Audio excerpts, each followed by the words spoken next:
Daniela Brown and Gato. We're right now going to review some training material she created for me based on the fifth edition task list for section I. This is a feedback session where we go over what you created and I provide feedback. Okay. Whenever you're ready, Gato. So we will start with I1, state the reasons for using behavior analytics supervision and the potential risk of ineffective supervision. So here are some of the reasons. Contributes to the professional development of the supervisee, continued growth of the analyst. Not only will you get better, but we get better. Overall development of the field, recognized in professional literature. I just want to make a big parenthesis. We were talking about this before we started recording. Read the handbook. There's a handbook on the board's website that goes over all of this. Read the handbook, learn it so you know what you're doing. All right, let's keep going. Potential risks. The supervisor does not pass on the important skills. The supervisee will not learn the skills which will result in, not to, will result in poor supervisee performance, affect their therapeutic experience, leading them to leave the profession altogether. Relationships can be strained and supervision can become difficult or hostile. Awesome. Very good. Another weird risk is they somehow still pass the exam. And then once they're BCBAs, they don't know these important skills. So they're out there doing things that they're not supposed to be doing because they never received that training in supervision. Because there are things you learn in supervision that you don't learn in school. So one of the biggest things that I want to add now that you mentioned that is your supervisees are a reflection of you. So if you're a good leader, they're going to become great leaders in the future if they decide to pursue the field to become BCBAs. But then if you don't teach them right, like she said, then it's going to affect the services, and it's just a domino effect of people who don't have these important skills in the field. Very true. Very true. That's something I fear. Some, that I have an RBT or a BCABA becomes a BCBA, but maybe they were with me just for a few months and they're not that good. And then they're telling everybody, oh, my supervisor was so and so. So when you guys tell me I want to become a BCBA, I really dedicate my time to you because I would hate for you to go out there and do something that you're not supposed to do and then be like, oh, my supervisor was so and so. And then, I have my name associated with that. It's a true, true fear I have. You know what? I can attest to that and say that you have been one of the best supervisors I've had. Aw, thank you. I try. Supervisees can pick up poor habits from their supervisors and pass that on to future supervisees. So that's kind of what we've been talking about. Awesome. Love it. All right, now I2 establish clear performance expectations for the supervisor and supervisee. So this is for both supervisor and the supervisee. Mhm. Clear communication to what is expected from both parties. Without proper communication, it can lead to disputes regarding required activities, performance criteria, and evaluations. The possibility of the supervisor not signing off on documentation showing expectations were met. A formal contract should be signed between both parties to outline what supervision will consist of, the date, time, and how often, weekly or biweekly supervision, responsibility of the supervisor, the type of feedback to be given, responsibility of the supervisee, knowing the BACB standards, read the handbook, responsibilities for a supervisee accruing hours to take their exam. This is very good. And communication is key. I usually have an initial phone call with my RBTs before starting the case, and I kind of let them know I'm pretty chill so long as we all do what we're supposed to do. All right. Yes, communication is very big in this field. Mm-hmm. This is just for the Accepting supervisor. feedback. Okay, we have to accept the responsibilities that come with the role. Taking on a manageable caseload to ensure you give quality supervision. Some reasons for taking on excessive caseload are financial pressure, wanting to advance in the field with future BCBAs. Uh, We need to look out for the best outcome of our supervisees by delivering a high quality training experience. Training should be taught before delegating tasks to the supervisee. Okay. Wanting to advance in the field with future BCBAs. I think I know what you mean by that, but kind of explain it to me. I read it in the Cooper book. It's you're taking on all these cases because you want to advance in the field, you want to come up with more interventions and stuff, but the fact that you're taking on all these cases, one of them is going to get affected. So you want to advance in the field, you want to probably do research or who knows what, but then you have other cases that are going to get hindered because of the fact that you have too many responsibilities and you can't manage them all. Okay.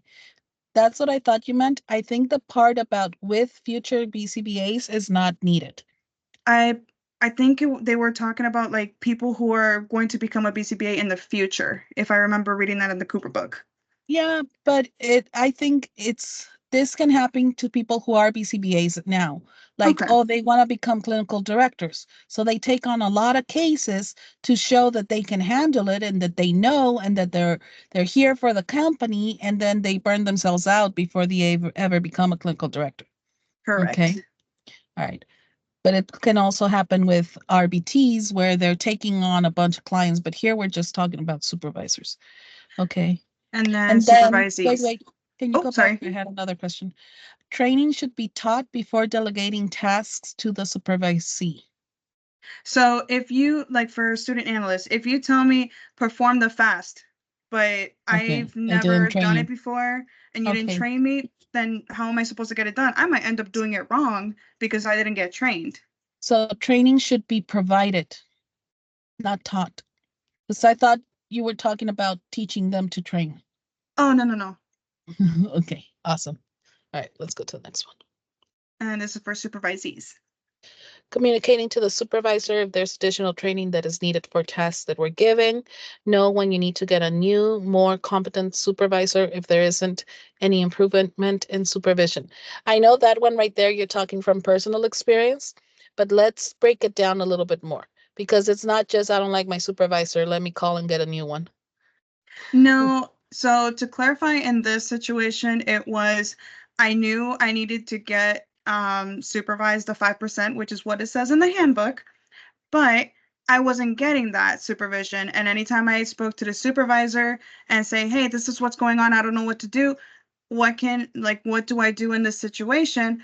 And I was told to ask the daycare director, let's say, instead of my actual BCBA giving me an intervention or what I can use with my client. So it's almost like the BCBA didn't want to teach me in that moment.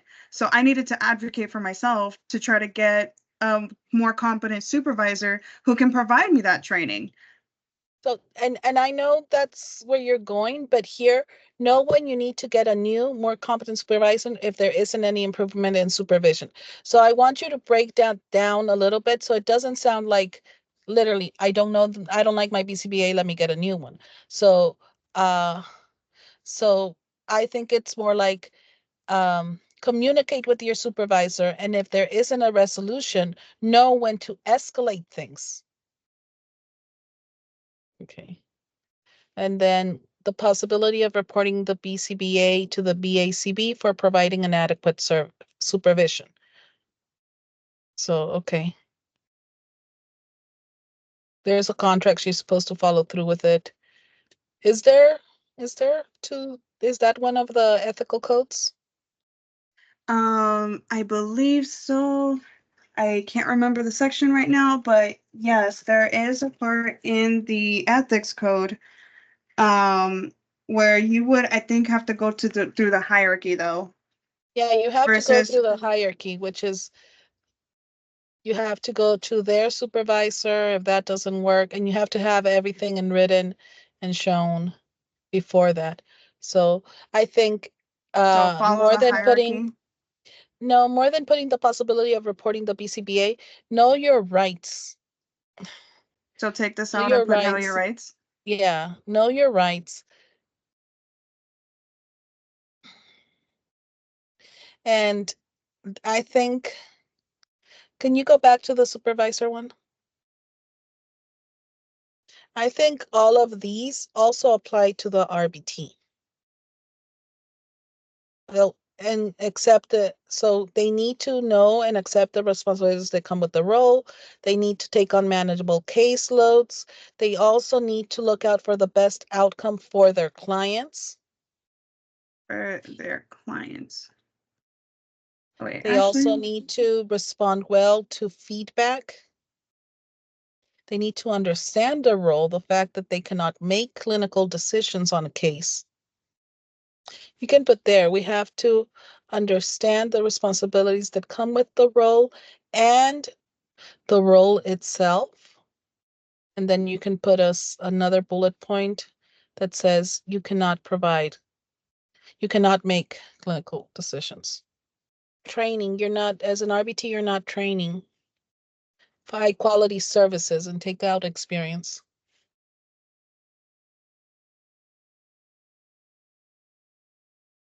Okay, awesome. okay, I3, select supervision goals based on an assessment of the supervisee's skills. Supervision goals based on an assessment of the supervisee skills. The goals should be clear and concise. Examples, the RBT will arrive on time to session at 8 a.m. for at least 3 days out of the week. The RBT will complete the task analysis of washing hands problem with at least 80% accuracy, not accurately. Whoops. All right, awesome. You could, yeah, that works. Okay, I4, train personnel to competently perform assessment and intervention procedures. Training personnel to completely. How does your supervisee like to be trained? What is their preferred training method? Visuals, modeling, written tasks. Don't delegate tasks if your supervisee isn't qualified to do so.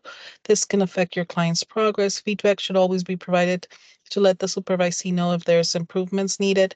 Practice makes perfect. Have the supervisee perform the task through role play or schedule time outside of work to assist in any questions the supervisee has. That's awesome. Also, when providing feedback, immediate feedback shows the best outcomes, but you should also know your RBT. I have certain RBTs that um, when I'm providing corrective feedback, they don't like it provided in front of the parents. So I always try, unless I have to, like if they're doing something and I have to say it, I have to say it. But typically, if it's not a huge deal, but it's something that needs to change, I sometimes wait for the parent not to be in the room and then provide the feedback. I've had a couple of RBTs say they prefer it like that. Okay. Okay, I5, use performance monitoring, feedback, and reinforcement systems. A fidelity checklist can help with keeping a record of performance monitoring, meeting every supervision and reviewing the fidelity checklist to see what are some things the supervisee can improve on. Always collect data so they can be compared to the previous data that was collected. Awesome. Huge parentheses. I couldn't find the fidelity checklist, but I can send you a screenshot of a fidelity checklist that I recently created for an RBT, which is Mm-hmm. a general fidelity checklist for acquisition programs. Okay, perfect. So then I can just add it here. Yeah. Okay. Next we go to feedback. Report needs to be built to provide effective feedback. We wouldn't want there to be hostility. There are different ways that feedback can be provided. Verbal, ask your supervisee when they would like their feedback. Okay, very good.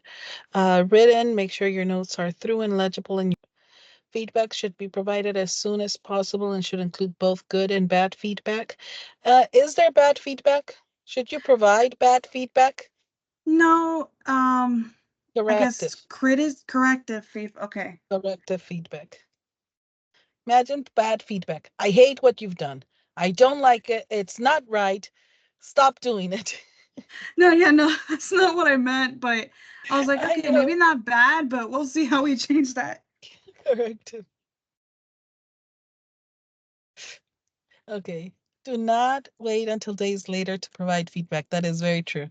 If training is needed, provide it by modeling what the behavior should look like or how the intervention should be executed.